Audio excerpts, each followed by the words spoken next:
I'm just here creating content that I'd want to watch myself. If you're into real, simple, and honest videos, go ahead and subscribe. I spent 38 years working as a crisis counselor. I sat with people in the worst moments of their lives. I leered to keep my voice steady when everything inside me was screaming. I learned that panic never saved anyone, but precision did. I thought those skills belonged to my career. I never imagined I would need every single one of them to save my own daughter. I want to tell you what happened, all of it. Because I kept quiet for too long, and silence almost cost me everything. My daughter was 26 when she met him. She called me on a Tuesday evening and I could hear something different in her voice right away. Not excitement exactly, more like relief, like she had been searching for something and finally found it. She told me she had met someone at a work conference. He was in finance. He was kind. He asked her real questions and actually listened to the answers. He made her feel, she said, like the most interesting person in any room. I asked her what he was like with other people. She laughed and said, "Mom, always the counselor." But she answered the question. She said he was generous with wait staff, patient with strangers, close with his family. She said his father was a deacon at a well-regarded church about 2 hours from where she lived. She said the whole family seemed warm and rooted and good. I told her I was happy for her, and I was. My daughter had spent her 20s throwing herself into her career, working 60-hour weeks, putting her personal life on a shelf she told herself she would get back to later. Seeing her energized, hopeful, a little breathless, it made something in my chest loosen in a way I had not felt in years. They dated for 14 months. He drove 4 hours round trip every weekend to see her. He sent her flowers on the anniversary of the day they met, not just the obvious holidays. He came to my house for Thanksgiving that first year and helped me wash every dish without being asked. And when my sister started telling one of her long, rambling stories at the table, he leaned in like it was the most fascinating thing he had ever heard. I watched him carefully that night. He seemed genuine. I am trained to detect performance. What I saw in him felt real. He proposed on a Sunday morning in my daughter's apartment. She called me before she had even stopped crying. I said yes before she even asked me if I was happy for her. The wedding was simple and beautiful. My daughter wore her grandmother's pearls. His father led a blessing before the meal. He spoke about the covenant of marriage, about a man being a protector and provider, about a woman being a crown to her husband. At the time, I found it old-fashioned but harmless. I smiled. I held my sister's hand. I told myself this was a good day. It was a good day. I held on to that. Whatever came after that morning was real. The first thing I noticed was small, so small I almost talked myself out of noticing it at all. About 4 months after the wedding, my daughter and I had a standing Sunday phone call. We had done it for years. One Sunday she did not call. I called her and she picked up after the 7th ring, a little breathless, and said she had forgotten and they had been busy with a thing his father had organized. I said, "No problem, of course, call me when you can." She called back 3 days later and we talked for an hour and everything seemed fine. But the next Sunday she did not call again, and the Sunday after that. When I finally reached her, she sounded tired in a way that had nothing to do with sleep. I asked if she was okay. She said she was wonderful. She used that word specifically, wonderful. And something about the way she said it, too clean, too immediate. No texture, put a small cold stone in the bottom of my stomach. I told myself I was projecting. I told myself I had spent 4 decades sitting with people in pain, and I was now so accustomed to looking for trouble that I was manufacturing it in my own family. I told myself my daughter was a grown woman, newly married, building a new life, and she did not need her mother reading subtext into a single word. I told myself a lot of things over the next year. I noticed that when I suggested visiting, there was always a reason it was not quite the right time. His father was coming that weekend. They had a thing with his colleagues. She was behind on a project at work. Always plausible, always delivered in a tone that was pleasant, but somehow just slightly pressured, like a door being held open while someone stood behind it. I noticed that she stopped mentioning her friends. She had a close group of women she had known since college, and they used to come up in conversation all the time.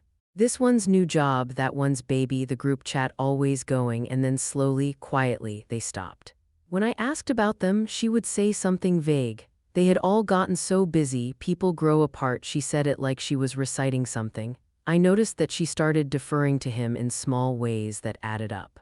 On the phone, if he was in the room, her answers got shorter. She would say, "Let me check with him about that." She would say, "He prefers if I don't commit to things without talking to him first." I said, "That sounds reasonable for a marriage," and in isolation, any one of those things was reasonable. That is the part I cannot explain to people who have not lived through it. Every brick looks like just a brick until you step back and see the wall. The first time I saw them together after the wedding, about 8 months in, we met at a restaurant halfway between our cities.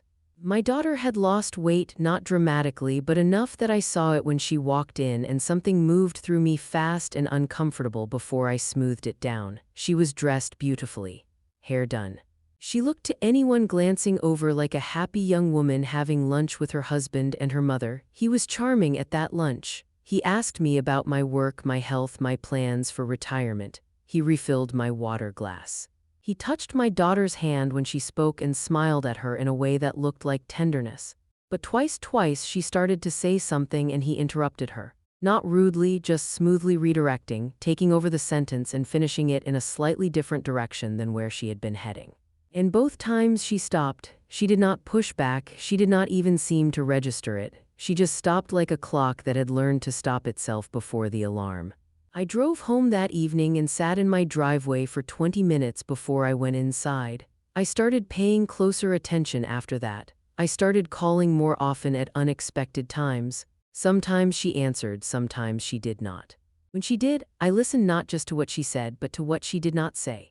The pauses, the moments where the sentence changed direction mid-thought, the careful, measured way she described her life, always fine, always good, always wonderful, every word sitting too perfectly in a row like furniture, arranged for a showing rather than a home that people actually lived in.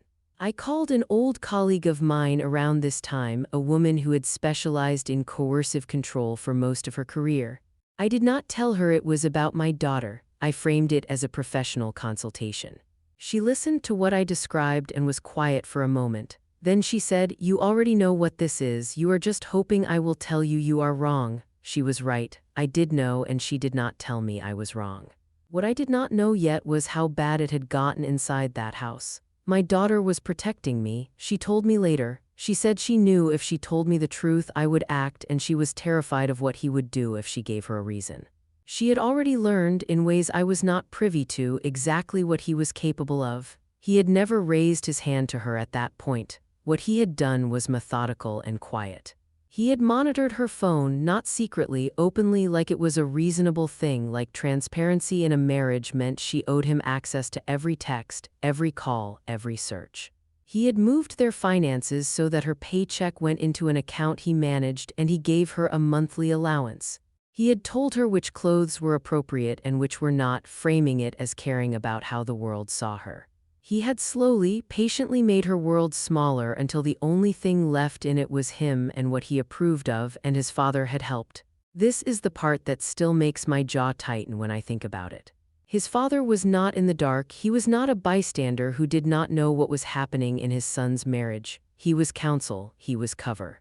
When my daughter had once early on tearfully told her husband that something felt wrong, that she felt controlled and alone, her husband had brought her to his father's office, and his father had sat across from her and spoken about submission and sanctity and the sacredness of a wife's trust in her husband. He had taken her fear and dressed it in scripture and handed it back to her as a personal failing. She had walked out of that office believing the problem was her own heart. I did not know any of this yet. What broke it open was a Sunday afternoon in October. I had called my daughter and she had not answered. I had texted and gotten back a single word. Busy, no punctuation, no warmth, nothing. Something about that one cold word at 3 o'clock in the afternoon on a Sunday landed differently than all the other small things. I cannot explain it precisely, I just knew. The way you know in a crisis, past logic, past your own doubt, you just know. I got in my car and I drove 2 hours to her house. She opened the door and I saw her face, and my training and my composure and every professional wall I had built over 38 years collapsed completely for about 4 seconds before I rebuilt them because I needed them. I needed to be precise. Her left eye was swollen and dark. There was a cut at the corner of her lip that had scabbed over. She was wearing a long-sleeved shirt in October warmth and she was holding herself slightly to the right, the way a person holds themselves when breathing on one side hurts. She said, "Mom," and her voice broke on that one syllable like it had been held together with almost nothing for a very long time. He was not there. He had gone to his father's for the afternoon. Of all the things that would become relevant later, that detail that he had gone to his father's matters more than it might seem right now. I did not cry. I did not raise my voice. I sat with my daughter on her couch and I held her hand and I let her talk for as long as she needed to talk. And she talked for a long time about all of it. The monitoring, the allowance, the clothes, the friends she had let go because it was easier than the questions he asked when she came home. The way his father had told her that a wife who could not keep peace in her own home lacked faith the first time he had grabbed her arm, and the way she had convinced herself it was not what it was. And then 3 weeks ago, and then last week, and then yesterday. I sat with her and I listened to all of it and I kept my voice very, very steady. When she was done, I asked her one question. I said, "Do you want to be free of this?" She looked at me like it was a question in a language she had forgotten she once knew, like the possibility of it had been so far outside her available world that she had stopped being able to see it. Then she nodded slowly at first, and then with everything she had, I said, "Okay." Then I took out my phone. I want to be clear about what I did not do. I did not call anyone to come hurt him. I did not make threats. I was 62 years old and I had spent my entire life working within systems to help people, and I understood those systems in ways that most people do not. I knew exactly which doors to knock on. The first call I made was to a detective I had worked with on and off for nearly 15 years. A woman who specialized in domestic violence cases and who I had collaborated with many times in my professional life. I told her what I was looking at. I told her what my daughter had just told me. I told her about the father. She told me what to do in the next hour, and I did exactly that. My daughter's injuries were documented that evening by a medical professional. Everything was photographed. Everything was recorded. My daughter made a statement while she still had the courage and before the fear had time to rebuild its walls around her. The second call I made was to a family attorney. Not just any family attorney. One who had handled cases involving financial abuse and coercive control specifically, and who understood that the money my daughter had earned over 2 years of marriage had been moved and managed in ways that constituted theft. What happened with his father took a little longer, but it came because here is what I knew and what his father did not know that I knew. In my years as a crisis counselor, I had worked with 2 other women who attended his church. Women whose marriages had frayed and broken in ways that had never been discussed publicly. Women who had sat in that same office and received the same counsel my daughter had. And when word quietly spread, not through gossip, not through malice, but through the kind of careful documented testimony that attorneys and journalists actually take seriously, his father's carefully constructed reputation began to come apart at the seams. He did not lose everything overnight. That is not how these things work, but he lost enough. His position at the church became untenable within 6 months. The community he had built his authority on began to ask questions he could not answer without incriminating himself further. He had traded his son's accountability for his own reputation. And when that trade was exposed, neither account had anything left in it. My son-in-law was arrested. He was charged. The financial case ran alongside the criminal one. My daughter had her own attorney, her own advocate, her own voice in a process that was finally designed to hear it. She moved in with me for a while. I want to tell you about that time because I think it is the part people do not talk about enough. After the recovery, it was not a movie. It was not a sudden transformation. Some mornings she woke up and she was full of anger, which was healthy and right, and I let her be angry without trying to resolve it. Some mornings she woke up and she missed him. Not him exactly the person she had believed he was before she fully understood what she was living in. That grief was real too, and I did not try to take it from her. We cooked together. We watched television together. We went to church together. A different church, one where the pastor spoke about a woman's worth in a way that made my daughter cry the first time she heard it. The good kind of crying, the kind that means something broken inside you is starting to recognize itself again. She started running, not because I told her to, but because one morning she just laced up her shoes and went. She ran 4 blocks. The next week she ran 8.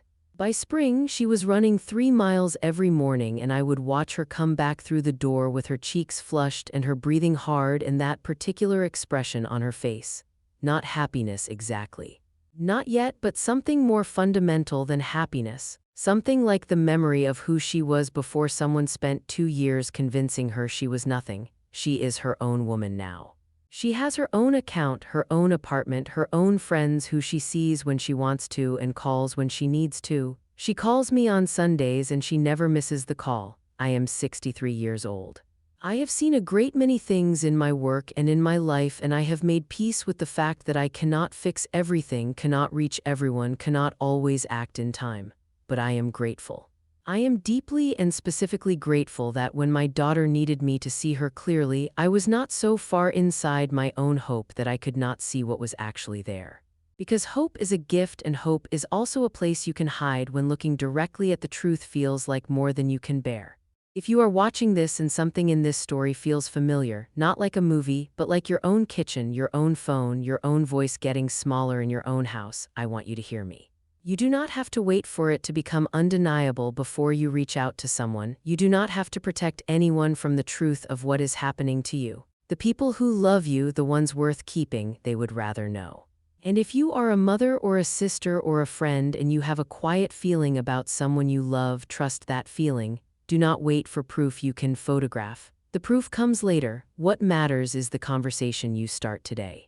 My daughter is well. That is what I hold when the harder memories find me in the middle of the night. She is well. She is running. She is awake in her own life in a way I was not sure in some of those long, dark months I would ever see again. I am grateful for every single ordinary Sunday phone call. I want to ask you something before you go. I have shared something real with you today, and I believe in this community. What is one thing in this story that stayed with you? What is one thing you are going to carry with you after this? Leave it in the comments below. I read everyone, and tell me what city you are watching from. This community spans so many places, and every time I see where you are all watching from, I am reminded of why these stories need to be told. You are not alone. None of us are alone. Take care of yourselves and take care of each other. I will see you in the next.